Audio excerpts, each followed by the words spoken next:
জেহাদির হাতে হিন্দু নিধন। এর আগে আমরা দীপু দাসের মতন ঘটনা দেখেছিলাম, আবারও দেখলাম। মানে তাদের অপরাধ কি ছিল জানেন? তারা শুধুমাত্র সনাতনী হিন্দু, তাই তাদেরকে আজকে জেহাদিদের হাতে নিজের প্রাণ বিসর্জন দিতে হয়েছে। बांग्लादेश में एक बार फिर टारगेट पर हिंदू है। আমি শুধু একটা কথাই চিন্তা করি, আসলে এদের ভিডিও দেখে কারা? না থাকে এদের কন্টেন্টে শিখার কোনো কিছু, না থাকে কোনো সম্প্রীতির কথা, আর তার মধ্যে শুরু করেছে কিছু বিকৃতি নিউজ করা। অর্থাৎ দিনের পর দিন এরা উস্কানিমূলক কথা বলেই যাচ্ছে এবং মানুষের মধ্যে প্রতিনিয়ত হিংসা বিদ্বেষ ছড়িয়ে যাচ্ছে। আর তার বিরুদ্ধে না প্রতিবাদ করছে কোনো আইন, না করছে কোনো সাধারণ মানুষ। রিসেন্টলি বাংলাদেশের রংপুর জেলায় একই ফ্যামিলির 4 জন সদস্যকে নৃশংসভাবে হত্যা করা হয়। বাংলাদেশের United news of Bangladesh news অনুযায়ী নিহতরা হলেন রংপুর জেলা স্কুলের প্রাক্তন শিক্ষক গণপতি চক্রবর্তী, তার স্ত্রী প্রীতিলতা চক্রবর্তী, তার কন্যা পার্থী চক্রবর্তী এবং তাদের পুত্র প্রিয়ম চক্রবর্তী ওরূপে আয়ুষ, যিনি রংপুর জেলা স্কুলের 5ম শ্রেণীর একজন ছাত্র ছিলেন। এবার আসি তাদের সঙ্গে আসলে কি হয়েছিল। এখনো পর্যন্ত পাওয়া পুলিশের বক্তব্য অনুযায়ী 20 আগস্ট বৃহস্পতিবার রাত্রে মুগ্ধ দাস ও সিদ্ধার্থ দাস নামের 2 জন যুবক প্রথমে ইয়াবা সংগ্রহ করে। এরপর পাশের একটা ভবনে ছাদ দিয়ে তারা গণপতি চক্রবর্তীর বাড়ির ছাদে যান। পুলিশের দাবি সেখানে তারা ইয়াবা সেবন করছিল। তাদের শব্দ শুনে গণপতি ছাদে ওঠে, তাদের সেখানে থাকার কারণ জানতে চায় এবং তাদের ইয়াবা সেবনে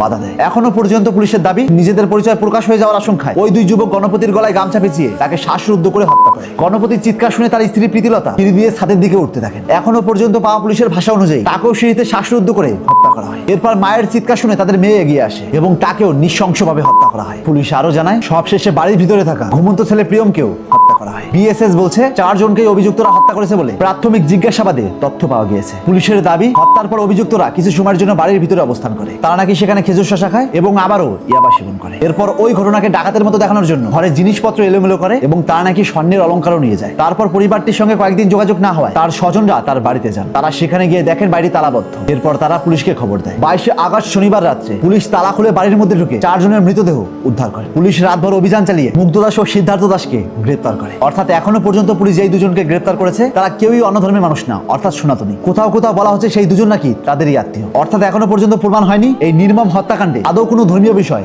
জড়িত কিনা। আর হ্যাঁ, যদি সত্যিই জড়িত থাকে সেটা নিশ্চিত করে প্রমাণ সহ কন্টেন্ট বানানো উচিত। অথচ কোনো রকমের প্রমাণ কিংবা যাচাই বাছাই না করে জিহাদি বলে এক ধর্ম আরেক ধর্মের প্রতি হিংসা ছড়ানো হচ্ছে এবং ঘটনাগুলো বিকৃতিভাবে উপস্থাপনা করে মানুষের মধ্যে দাঙ্গা লাগিয়ে ন্যারেটিভ ছড়াচ্ছে এবং সেই বিকৃতি নিউজ মানুষ বিশ্বাসও করে নিচ্ছে। হ্যাঁ, সে হোক যে কোনো ঘটনা, যদি সত্যি সেখানে হিন্দু মুসলিমের কোনো ব্যাপার হয়ে থাকে সেটা নিয়ে আওয়াজ তুলুন, সেটা নিয়ে কন্টেন্ট বানান। কিন্তু একটা ঘটনা ঘটেছে অন্য কারণে, সেখানেও আপনারা হিন্দু মুসলিম ঢুকাচ্ছেন। আইনের চোখে এটা কতটা ন্যায়সঙ্গত? এই বিকৃতি নিউজগুলো দেখে আদৌ কি মানুষের মধ্যে ঘৃণা ছড়ায় না? এক ধর্ম আরেক ধর্মের প্রতি বিদ্বেষ ছড়ায় না? তবে হ্যাঁ, সমাজে এমন প্রচুর ঘটনা ঘটে যেখানে হিন্দু মুসলিমের ব্যাপারটা থাকে, সেগুলো নিয়ে আলোচনা করুন, সেগুলো নিয়ে প্রতিবাদ করুন, কিন্তু কন্টেন্টের নামে হিংসা বিদ্বেষ ছড়ানো বন্ধ করুন। আপনাকে নিয়ে মানুষ কালো টম্পা বলেছে কিংবা আপনার ফটো বিকৃতি করেছে, আমি তার বিরুদ্ধে তীব্র প্রতিবাদ জানিয়েছি। কিন্তু পরবর্তী সময় বুঝতে পারলাম আসলে মানুষ আপনার গায়ের বর্ণের জন্য আপনাকে কালো বলে না, বরং আপনার কালো মনের জন্য মানুষ আপনাকে কালো বলে। যেহেতু নিজেকে প্রতিবাদী বলে ট্যাগ লাগিয়েছেন, তবে সে হোক যে কোনো ধর্মের, যদি অন্যায় হয় তার প্রতিবাদ করুন। এটাই তো একটা আদর্শ প্রতিবাদের বৈশিষ্ট্য। না হলে বিষয়টি এমন হয়ে যাবে নিজেকে প্রতিবাদী বললেই প্রতিবাদী হওয়া যায় না। তাই আপনাদের কাছে বিনীত অনুরোধ, এই হিংসা বিদ্বেষ ছড়িয়ে দাঙ্গা লাগানো বন্ধ করুন। সঠিক রিসার্চ করে তারপর ভিডিও বানান। হোয়াটসঅ্যাপ গ্রুপ থেকে ইনফরমেশন নিয়ে ভিডিও বানানো বন্ধ করুন। আর সবচেয়ে বড় কথা,